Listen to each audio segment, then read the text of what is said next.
Bonjour à tous et bienvenue pour le 4e épisode du Line-Up All Time. Aujourd'hui, on parle de Force India. Mais avant toute chose, si tu es nouveau sur la chaîne, tu dois te demander qu'est-ce que le Line-Up All Time. Eh bien, c'est très simple, on prend une équipe de Formule 1, on raconte son histoire et à la fin, on lui choisit un pilote numéro 1, un pilote numéro 2, un pilote réserviste, un patron d'équipe, une livrée, une saison, un Grand Prix. Et un motoriste, j'avais oublié. Le principe est donc très simple et si tu veux, il y a déjà eu 3 épisodes. On a déjà parlé de Benetton, de Jordan et de Toro Rosso. Les épisodes sont en description, en fiche et sur la chaîne si tu veux aller les voir. Et aujourd'hui, 4e épisode de cette rubrique qui est aujourd'hui consacrée à Force India. C'est parti!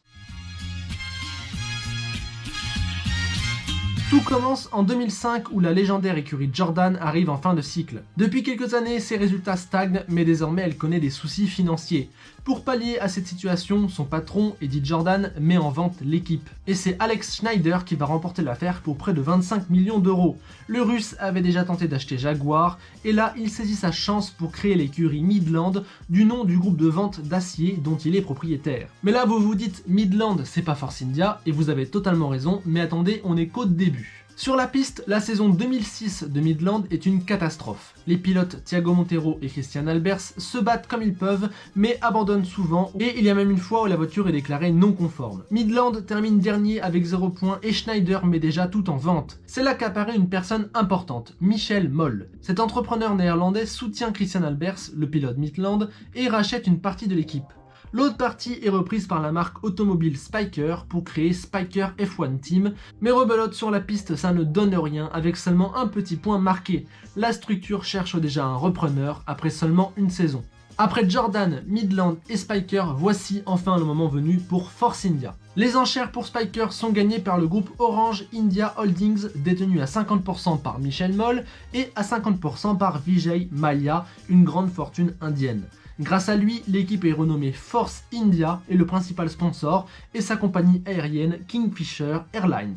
Voilà, il me semblait important de commencer par là pour montrer à quel point Force India est un projet complexe mené notamment par Mallya, mais on laisse tout ça de côté et on s'intéresse enfin à la partie Formule 1. Pour démarrer son histoire, l'écurie décide de garder Adrian Sutil qui a fait sa première saison chez Spyker en 2007. À ses côtés, plusieurs noms sont évoqués, Ralf Schumacher ou Franck Montagny participent à des essais, mais la place revient à Giancarlo Fisichella. L'expérimenté italien vivra sa 13e saison et a déjà connu les succès avec Benetton et Renault. Sans surprise, la première saison est difficile, aucun point n'est marqué, mais la structure montre plus de stabilité que ses prédécesseurs. Sutil aurait même pu ramener une 4e place de Monaco si Kimi Räikkönen n'en avait pas décidé autrement. À l'orée de la saison 2009, l'équipe va signer un partenariat qui va lui assurer encore plus de stabilité. C'est un partenariat avec McLaren Mercedes qui lui confère notamment un nouveau moteur, un moteur Mercedes. Fort de cette nouvelle, l'écurie tente désormais de marquer ses premiers points.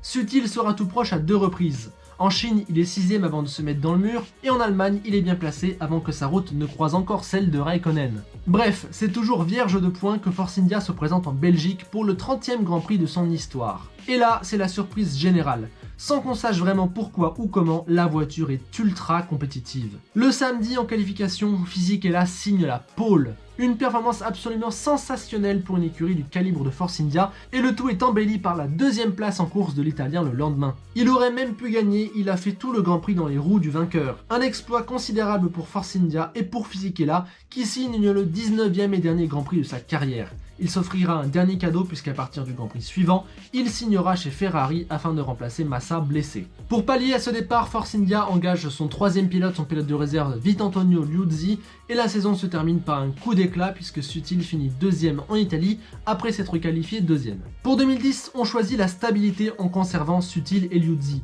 Désormais, le projet est crédible sur la piste et financièrement solide. Toujours dans ses couleurs orange et verte, Force India passe un vrai cap en rentrant dans les points 14 fois cette saison-là. Parmi les performances les plus remarquables, Sutil fera 5e en Malaisie et en Belgique notamment. Cette année se conclut à la 7e place du général, un point derrière Williams. Force India est définitivement installée en Formule 1. 2011 vient confirmer cette nouvelle car l'équipe marque quasiment le même nombre de points et termine encore 6e du général à seulement 4 unités de Renault. Régulièrement l'équipe se classe autour de la 8e place et on sent une vraie capacité de performance. La seule chose qui a changé c'est que Paul Di Resta a remplacé Liuzzi. L'Écossais est champion en titre de DTM et est arrivé là notamment grâce au soutien de Mercedes. En 2012, Adrian Sutil, qui est là depuis le début, cède sa place à Nico Hülkenberg, le 3e pilote de l'écurie.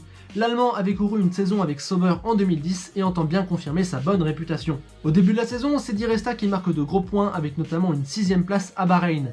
Mais très vite, Nico se montre à l'aise et signe notamment une 5ème place en Europe, une 4ème en Belgique et mène 30 tours au Brésil. Cette course, le jeune Hülkenberg aurait dû la gagner, mais en tentant de reprendre la tête, il s'est accroché avec Hamilton et n'a fini que 5ème. Au terme de cette saison où elle aurait pu rentrer dans le cercle des vainqueurs, Force India double son record de points et finit 6ème une nouvelle fois. Juste avant la saison 2013, Force India connaît un petit changement de pilote puisque Sutil revient en remplacement d'Hülkenberg qui est reparti chez Sauber, et à l'image de ce transfert un peu bizarre, 2013 sera moins bonne que 2012. En réalité, c'est surtout le milieu de saison et pas mal d'abandons qui vont coûter des gros points à Force India, car la voiture, elle, était toujours très performante. En témoigne la 4ème place de Di Resta à Bahreïn ou la 5ème de Sutil à Monaco. Mais c'est en 2014 que l'écurie va passer un step grâce à l'arrivée de deux pilotes qui vont faire d'elle l'outsider numéro 1. Le premier est un revenant, Nico Hülkenberg. Après une année moyenne chez Sauber, il est revenu à la maison. Le second, c'est Sergio Pérez, pilote très estimé des écuries de milieu de tableau pour ses 3 podiums en 2 saisons chez Sauber. Après une saison décevante chez McLaren, il tente un nouveau pari. Autre nouveauté, la voiture change légèrement de couleur avec l'apparition du gris, mais la performance est toujours là puisque Hülkenberg termine 6ème en Australie. Mieux, lors de la 3ème course à Bahreïn, les deux pilotes éclaboussent la piste. Derrière les Mercedes qui se disputent la victoire, on assiste à une superbe bataille entre les deux voitures orange et grise. Pérez ressortira vainqueur de ce duel et ira chercher la 3ème place pour le 2e podium de l'histoire de Force India. Tout au long de la saison, les deux équipiers se pousseront vers le haut en terminant quasiment toujours entre la 5ème et la 10ème place. Tout cela permet à Force India de se classer 6ème du général avec 155 points. 2015 sera du même acabit et l'équipe profitera des déboires de Lotus pour finir 5ème du général, même si elle a marqué un peu moins de points qu'en 2014 à cause d'un début de saison plus moyen. Il y aura tout de même un podium cette année-là, encore grâce à Pérez, qui était parfaitement placé pour profiter de l'accrochage entre Raikkonen et Bottas en Russie pour prendre la 3ème place. Place désormais à la saison 2016 où Force India s'imposera comme la meilleure des autres derrière Mercedes, Ferrari et Red Bull. Toujours emmenée par le même duo, l'équipe démarre lentement mais le Grand Prix de Monaco lance la saison. Partis 5ème et 7ème, les deux pilotes Force India font leur petit bonhomme de chemin et Pérez parvient à profiter d'un fait de course pour grimper au 3ème rang. Le Mexicain ne lâchera plus cette place jusqu'à l'arrivée. 2 courses plus tard, il remontera sur le podium à Bakou où, parti 7ème, il réalise une course admirable et prend la 3ème place Raikkonen en fin de Grand Prix. Bref, avec tout ça, Force India réalise encore une superbe saison. 6ème et 7ème en Angleterre, 5ème et 4ème en Belgique, 6ème et 8ème en Malaisie ou encore 4ème et 7ème au Brésil, Pérez et Hülkenberg ont porté l'équipe jusqu'à la 4ème place du classement et un nouveau record personnel de 173 points. Avant la saison 2017, on a le droit à 2 évolutions majeures. Tout d'abord, la voiture devient rose avec l'investissement de BWT. Puis, Nico Hülkenberg perd sa place au profit d'Esteban Ocon, jeune pilote Mercedes qui vient de vivre ses 6 premiers mois chez Manor. Son duo avec Pérez va produire une saison exceptionnelle.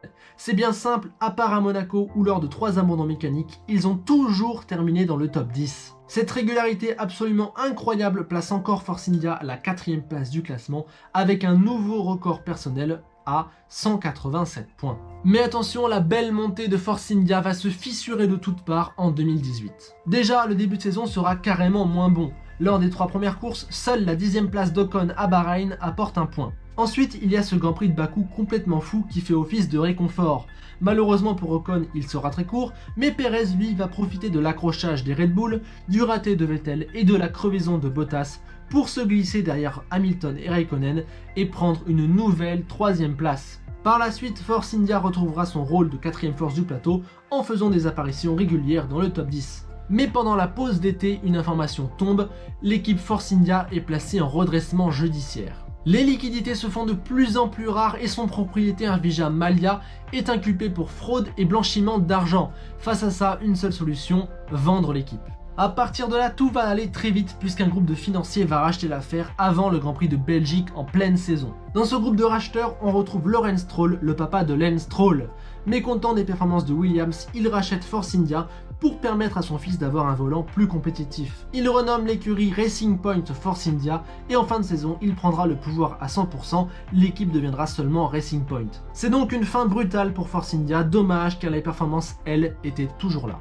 L'histoire de Force India se termine donc comme elle a commencé, c'est-à-dire dans un imbroglio de rachat. Si hors de la piste il y a parfois eu des choses bizarres, sur la piste c'était une vraie équipe très performante qui avait notamment une vraie identité, et au moment où ils sont stoppés dans leur élan, ils étaient 4e et s'affirmaient de plus en plus comme la 4e force du plateau. On notera aussi qu'en seulement 10 ans d'histoire, cette écurie a décroché 6 beaux podiums dont certains à la régulière. Voilà donc pour l'histoire de l'écurie, et maintenant il va falloir trancher pour établir notre line-up all-time. Niveau pilote, Force India n'en a connu que 7 et voici leurs stats. Parmi eux, il y a une évidence, Sergio Pérez est le pilote numéro 1. Recordman du nombre de Grands Prix disputés et du nombre de points, mais surtout, il a inscrit 5 des 6 podiums de l'équipe. En plus, il est le pilote rêvé pour une équipe du milieu de tableau et a participé à la montée en puissance de l'équipe jusqu'à la 4e place du plateau. A ses côtés, je mets Nico Hülkenberg pour plusieurs raisons, longévité, régularité, expérience et surtout excellent duo avec Pérez. J'ai envie de dire qu'il ne lui manque qu'un podium, mais ça, c'est l'histoire de sa carrière. Pour la place de 3e pilote, il y a plusieurs options. Ocon pour sa jeunesse et son talent, Di Resta pour son rôle de parfait réserviste, Fisichella pour sa saison 2008 ou encore Sutil pour son rôle de création de l'équipe. Au final, je choisis Ocon, mais chacun est libre de prendre l'option qu'il veut dans ces 4 pilotes. On passe maintenant au patron d'équipe et je choisis le directeur technique Andrew Green qui était là la majeure partie du temps et notamment quand l'équipe était au top. Côté motoriste, pas trop de débat, pendant la première saison, Force India a été motorisé par Ferrari, mais ensuite ça a toujours été un moteur Mercedes, donc ce sera un moteur Mercedes pour nous aussi. Pour la meilleure saison de l'histoire de Force India, j'ai choisi 2017, où les pilotes ne sont quasiment jamais sortis du top 10. Le hasard veut que cette saison-là, il n'y ait pas eu de podium contrairement à d'autres, mais ça reste le record de points de l'équipe, et surtout c'était cette année-là que son statut de meilleur des autres était incontestable. On conclut enfin avec 2 touches plus personnelles, à savoir le livret et le meilleur Grand Prix. Pour ce qui est de la livrée, il y a du choix car Force India a eu 3 identités, d'abord verte et orange, puis grise, puis rose. Personnellement, je vais choisir la livrée de 2018 parce que je la trouve la plus jolie, mais dans mon esprit, c'est clair qu'une Force India, c'est orange et vert et ça le restera toujours. Pour ce qui est du Popo Grand Prix, je mettrai 3 courses en avant. Spa 2009 avec la pole et le podium de Fisichella, car c'était vraiment une bombe cette course. Bahreïn 2014 avec la bataille entre coéquipiers, puis la 3e place de Pérez. Et puis il y a aussi Bakou 2016 où Pérez fait un podium à la régulière. Et après mûre réflexion, j'ai choisi Bahreïn 2014 car on a vraiment eu une super course, une vraie bonne bataille. Et ce jour-là, Force India était tout simplement la 2e force du plateau derrière les Mercedes. C'est eux qui sont battus pour cette place à la totale régulière et c'était vraiment une très belle course. Et voilà donc, c'est la fin de cet épisode consacré à Force India. Nos 3 pilotes sont Pérez, Hülkenberg et Ocon. Ensuite, on a Andrew Green en patron, Mercedes en motoriste, 2017 en meilleure saison et Bahreïn 2014 en meilleur Grand Prix. Enfin, ma livrée préférée est celle de 2018. Voilà donc, c'est la fin de cet épisode sur Force India, j'espère qu'il vous aura plu. Si c'est le cas, n'hésitez pas à mettre un like, ça m'aide beaucoup. J'espère aussi que vous allez commenter dans les commentaires avec votre propre line-up, car j'ai envie de voir vos avis, j'ai envie qu'on débatte un peu sur certains sujets, voir si on a les mêmes choix ou pas. Avant de conclure, je voulais vous remercier pour ce qu'il se passe sur la chaîne depuis une petite semaine, c'est complètement incroyable, le nombre d'abonnés et de vues est en train d'exploser et ça me fait vraiment plaisir. J'essaie de travailler d'arrache-pied pour vous fournir de bonnes vidéos, des choses très intéressantes sur divers sujets. Je voulais vous dire aussi que j'ai créé une page Instagram, allez dans la description si vous voulez aller la voir et vous abonner. Je vous remercie pour tout ça et je vous dis encore une fois qu'en Formule 1 comme ailleurs, le plus important c'est de franchir la ligne, toujours franchir la ligne.